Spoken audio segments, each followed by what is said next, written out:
നിങ്ങളുടെ ഇഷ്ട പരമ്പരകൾ എക്സ്ക്ലൂസീവായി സൺ നെക്സ്റ്റ് ആപ്പിലൂടെ തികച്ചും ഫ്രീ ആയി ഇപ്പോഴേ ആപ്പ് ഡൗൺലോഡ് ചെയ്യൂ.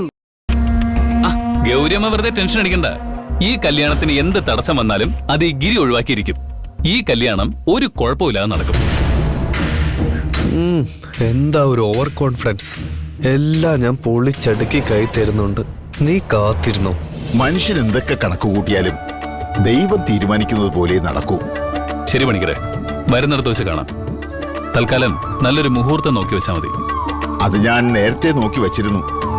ഈ മാസം 30-ന് നല്ലൊരു മുഹൂർത്തമുണ്ട്. അന്നീ പറഞ്ഞ തടസ്സങ്ങളൊന്നും പരമാവധി ഫലിക്കാതിരിക്കാനാണ് സാധ്യത. അത് കഴിഞ്ഞ പിന്നെ അങ്ങനെ ഒരു മുഹൂർത്തം കിട്ടാൻ കുറെ കാത്തിരിക്കേണ്ടി വരും. 30-ാം തീയതി എന്ന് പറയുമ്പോ അധികം ദിവസമില്ലല്ലോ. അതിനിപ്പോ എന്താ, നിനക്കധികം ബന്ധുക്കളെ വിളിക്കാനൊന്നും ഇല്ലല്ലോ. മുകുന്ദന്റെ കാര്യവും അങ്ങനെ തന്നെയാ. എന്നാ പിന്നെ നമുക്കൊരു ഇന്റിമേറ്റ് വെഡിങ് അങ്ങ് നടത്തിയാ പോരെ. എന്റെ കൂട്ടുകാരനാണെങ്കിൽ ഒരു ഇവന്റ് മാനേജ്മെന്റ് കമ്പനി നടത്തുക. അവനെ കാര്യങ്ങൾ ഏൽപ്പിച്ചാൽ നമ്മൾ ആഘോഷങ്ങളിൽ മാത്രം പങ്കെടുത്താൽ മതി. ബാക്കി അവൻ നോക്കിക്കോളും.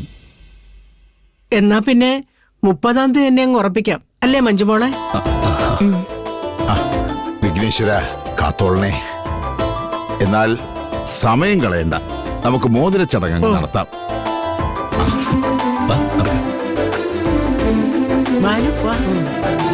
ഭാനുവാന്റി, ഒരു മിനിറ്റ്. ഞാൻ മുകുന്ദനെ ഒരു വീഡിയോ അയച്ചിട്ടുണ്ട്, ഒന്ന് നോക്കാവോ? പിന്നെ കണ്ടാ പോരെ? അല്ലല്ല, ഇപ്പൊ തന്നെ കാണണം. അത് കണ്ടാ മുകുന്ദൻ മഹിമയെ കല്യാണം കഴിക്കുന്നതിനെ കുറിച്ച് ചിന്തിക്ക പോലുമില്ല.